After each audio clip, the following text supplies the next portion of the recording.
आप देख रहे हैं अमेज नाउ। गंगा, यमुना, राप्ती और गोमती के तटवर्ती इलाकों से खबरें आप तक। नमस्कार, मैं हूं अरविंद श्रीवास्तव। सत्य घटना के आज के इस अंक में आप सभी का स्वागत है। शुरुआत करते हैं आज की मुख्य घटनाओं से। गोरखपुर जनपद में अर्थ स्टेशन और 3 FM रिले केंद्रों का हुआ लोकार्पण। इस मौके पर केंद्रीय सूचना प्रसारण व खेल मंत्री अनुराग ठाकुर और सीएम योगी आदित्यनाथ रहे मौजूद। भारतीय मतदाता जागरूकता अभियान और विश्व दिव्यांग जन सशक्तिकरण विभाग द्वारा निकाली गई जागरूकता रैली। पूरे उत्साह के साथ गोरखपुर वासियों ने मनाया भारत के प्रथम राष्ट्रपति डॉक्टर राजेंद्र प्रसाद की जयंती। उत्तर प्रदेश सरकार की वादा खिलाफी का आरोप लगाने वाली आंगनबाड़ी कार्यकर्तियों और सहायिकाओं का दूसरे दिन भी जारी रहा धरना प्रदर्शन। गोरखपुर समाजवादी पार्टी महिला सभा की नव मनोनीत अध्यक्ष रूबी खातून का गर्मजोशी से पार्टी कार्यालय पर हुआ स्वागत।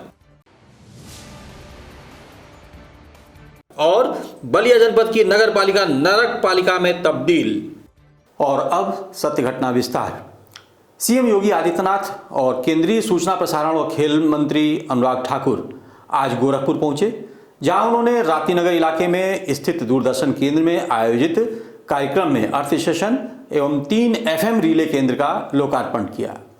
इस मौके पर सांसद रवि किशन समेत विधायकगण भी मौजूद रहे। एवं 3 high power FM relay station जिन्हें वर्चुअल रूप से इटावा, लदानिया एवं नानपारा का लोकार्पण होने वाले। भारतीय मतदाता जागरूकता अभियान और विश्व दिव्यांग दिवस के अवसर पर आज दिव्यांग जन सशक्तिकरण विभाग द्वारा एक मतदाता जागरूकता रैली निकालकर लोगों को जागरूक किया गया। महानगर के गोलघर से निकाली गई इस रैली का नेतृत्व एडीएम फाइनेंस और उप जिला निर्वाचन अधिकारी राजेश कुमार सिंह ने किया। इस दौरान दिव्यांगजनों का नाम मतदाता सूची में जोड़ने और संदेश देने के साथ ही यदि वह पहले से ही इस सूची में जुड़े हुए हैं तो मतदाता सूची के डाटा में उनकी टैगिंग करने पर जोर दिया गया। आपको बता दें कि जनपद में लगभग 50,000 से ज्यादा दिव्यांगजन हैं जो 18 वर्ष से ऊपर हैं।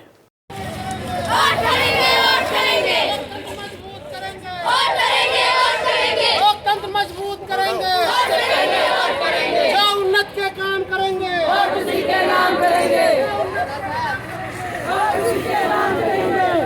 आज विश्व दिव्यांग दिवस है। भारत निर्वाचन आयोग ने अपेक्षा की है, निर्देश दिए हैं कि जो दिव्यांगजन हैं हमारी सोसाइटी में उनका नाम मतदाता सूची में जोड़ लिया जाए और यदि वो पूर्व से जुड़े हुए हैं तो मतदाता सूची का जो डेटाबेस है उसमें उसकी टैगिंग कर दी जाए। हमारे जनपद में 50,000 से ऊपर दिव्यांगजन हैं जो 18 वर्ष से ऊपर हैं। तो आज की रैली का उद्देश्य यही है कि सभी दिव्यांगजन अपना अपना ईपिक कार्ड चेक कर लें। यदि उनके पास फ़ोटो पहचान पत्र है तो उसकी एक फ़ोटोकॉपी बीएलओ के पास उपलब्ध करा दें और यदि उनके पास फ़ोटो पहचान पत्र नहीं है तो बीएलओ से संपर्क करके या गांव में किसी अन्य व्यक्ति के माध्यम से प्रारूप 8 या प्रारूप 6 भर करके अपना वोट बनवा लें या अपना ईपिक कार्ड बनवा लें। गोरखपुर जनपद में भारत के प्रथम राष्ट्रपति डॉक्टर राजेंद्र प्रसाद की जयंती बहुत ही उत्साह के साथ मनाया गया। इस मौके पर मेयर सीताराम जायसवाल, व्यापारी कल्याण बोर्ड के उपाध्यक्ष पुष्पदंत जैन सहित अन्य लोगों द्वारा यातायात तिराहे पर स्थित डॉक्टर राजेंद्र प्रसाद की प्रतिमा पर माल्यार्पण कर नमन किया गया। इस मौके पर महापौर सीताराम जायसवाल ने कहा कि राजेंद्र प्रसाद जी ने गांधी जी के साथ मिलकर देश की आज़ादी में अहम भूमिका निभाई थी। कृषि के क्षेत्र में स्कॉलर किया था और वो चाहते थे कि हम देश के लिए कृषि विकास के लिए काम करें, लेकिन उस समय देश की परिस्थितियाँ विषम थी। भारत गुलामी की बेड़ियों में जकड़ा हुआ था। गांधी जी ने देश के स्वतंत्रता संग्राम में शामिल हो गए देशवासियों के लिए और नमक आंदोलन और भारत छोड़ो आंदोलन में उसे पकड़कर जेल में बंद कर दिया गया, प्रताड़ना दी गई, लेकिन राजेंद्र बाबू दिए नहीं। वे गांधी जी के परम शिष्यों में थे और गांधी जी के सबसे प्रिय थे। नमक आंदोलन हो, नीलों के खेती का आंदोलन है, उसमें अपनी महत्वपूर्ण भूमिका निभाई। सरकार पर वादा खिलाफी का आरोप लगाते हुए बीते 2 दिसंबर से आंदोलन कर रही आंगनबाड़ी कार्यकर्तियों और सहायिकाओं ने नगर निगम स्थित रानी लक्ष्मीबाई पार्क में अनिश्चितकालीन धरना शुरू कर दिया है। प्रदर्शन कर रही कार्यकर्तियों का कहना है कि सरकार ने उनका मानदेय बढ़ाने का जो आश्वासन दिया था, लेकिन आज योगी जी की सरकार का कार्यकाल पूरा होने जा रहा है और हमारा 1 रुपया भी मानदेय अब तक नहीं बढ़ा, लेकिन हमें हर बार आश्वासन ही दिया गया। मेरे प्रमुख मांग में है हम लोगों की सेवा नियमावली बनाई जाए और राज्य कर्मचारी घोषित किया जाए। जब तक राज्य कर्मचारी घोषित नहीं किया जा रहा है तब तक कम से कम 18,000 मानदेय और सहायिकाओं को 9,000 मानदेय दिया जाए। पोस्टमार्टम भत्ता बढ़ाने, फार्मासिस्टों की नियुक्ति सहित अपने 20 सूत्रीय मांगों को लेकर diploma pharmacist association Uttar Pradesh के पदाधिकारी आगामी 4 दिसंबर को मुख्य चिकित्सा अधिकारी कार्यालय के समक्ष 1 दिवसीय धरना प्रदर्शन करने का ऐलान किया है। इस संबंध में एसोसिएशन के अध्यक्ष उमेश पांडे ने कहा कि हम 4 चरणों में अपना आंदोलन शुरू करेंगे, जिसका पहला चरण 4 दिसंबर से शुरू होगा। मुख्य मांगे हैं फार्मासिस्ट डॉक्टर की अनुपस्थिति में कार्य करने का अधिकार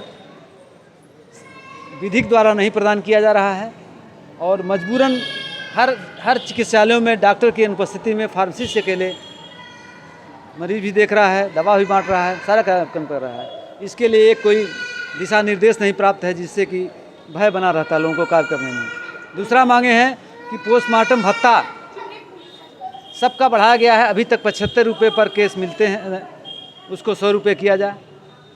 तीसरा है जो हम लोग जहाँ औषधियाँ हैं वहाँ फार्मेसी एक्ट के तहत फार्मासिस्टों को नियुक्ति की जाए। अब वक्त हो चला है एक ब्रेक का। शेष खबरें ब्रेक के बाद। वेलकम टू जया शक्ति इंफ्राकॉन LLP। 5 अलग अलग साइट्स चल रहे हैं गोरखपुर और बस्ती जनपद में। हर प्रोजेक्ट पर पाएं कम दाम में प्लॉट या बनवाएं अपने सपनों का आशियाना। Ayush golf city, Sunauli road, Gorakhpur. Ayush residency, Karjaha, Gorakhpur. Ayush smart city, Sonbarsa, Gorakhpur.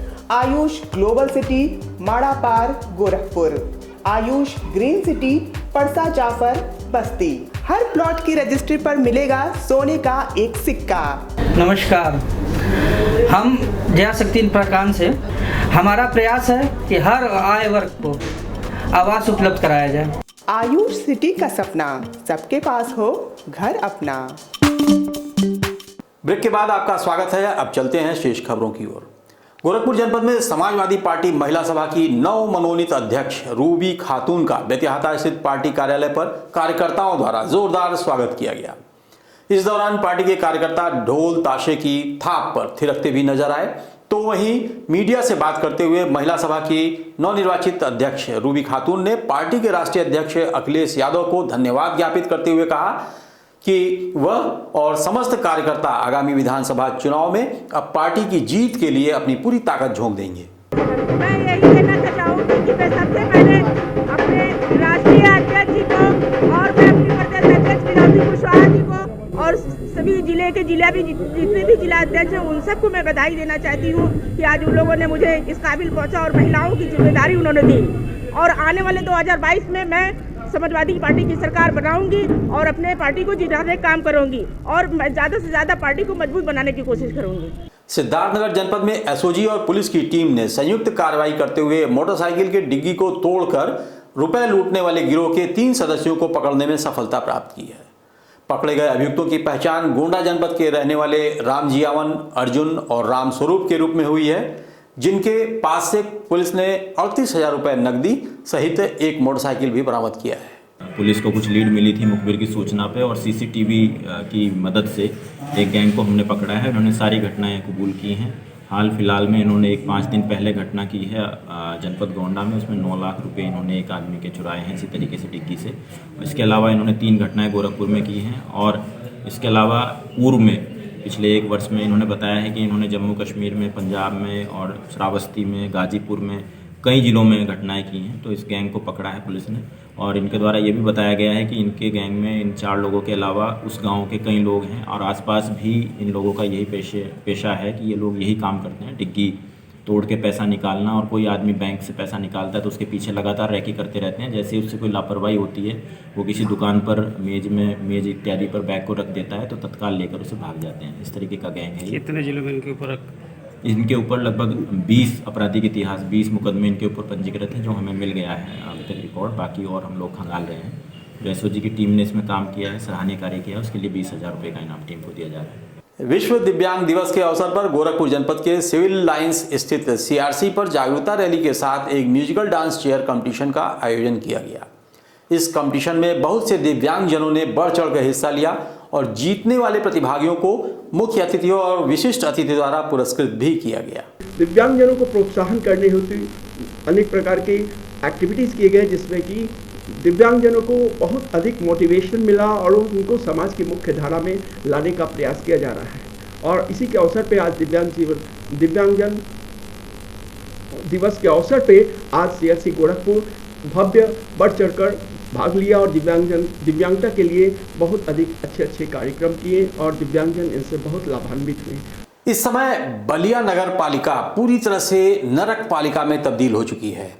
आपको बता दें कि जनपद के मिड्डी चौराहे से लेकर एससी कॉलेज चौराहे तक पूरे सड़क पर जल जमाव की स्थिति उत्पन्न हो चुकी है, जिसकी वजह से राहगीरों और स्थानीय नागरिकों को काफ़ी दिक्कतों का सामना करना पड़ रहा है।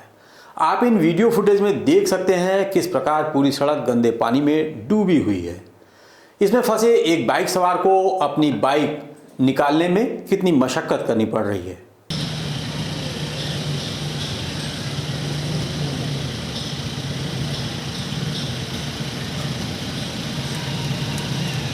गोरखपुर जनपद के आर्यनगर स्थित सरस्वती विद्या मंदिर महिला पीजी कॉलेज में चल रहे 2 दिवसीय वार्षिक क्रीड़ा समारोह का आज समापन हो गया।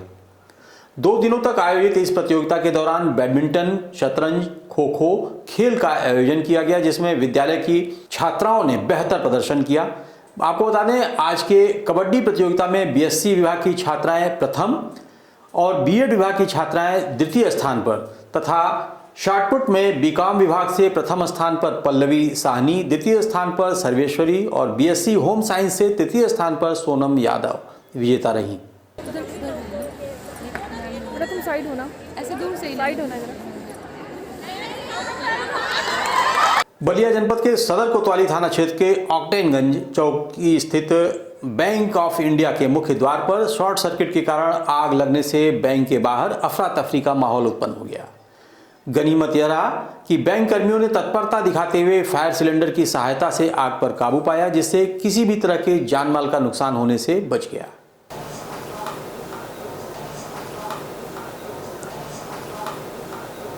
गोरखपुर जिलाधिकारी और वरिष्ठ पुलिस अधीक्षक के निर्देश पर आबकारी विभाग द्वारा चलाए जा रहे प्रवर्तन अभियान के तहत जनपद के राजघाट और रामगढ़ थाना क्षेत्र के संदिग्ध स्थानों पर आबकारी विभाग और पुलिस विभाग की संयुक्त टीम ने 5000 किलोग्राम से अधिक लहन नष्ट करने के साथ ही भारी मात्रा में अवैध कच्ची शराब बरामद करने में सफलता प्राप्त की है। आबकारी और पुलिस की संयुक्त टीम ने यह कार्रवाई जनपद के राजघाट थाना क्षेत्र में अमृतानी और कच्ची शराब बनाने के संदिग्ध अड्डों पर की है, जहां से टीम ने 450 लीटर कच्ची शराब भी बरामद किया है।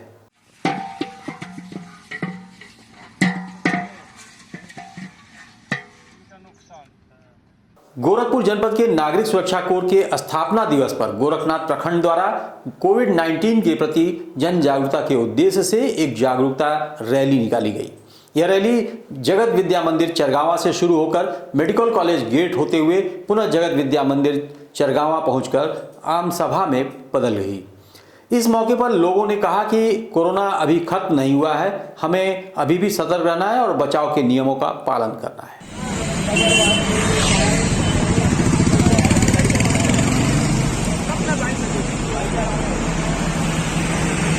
तो ये थी अब तक की खबरें। तेज, सटीक और ताजी जानकारी के लिए जुड़े रहें हमारे फेसबुक पेज, यूट्यूब चैनल और वेब पोर्टल से। तो हमें दीजिए इजाजत। नमस्कार।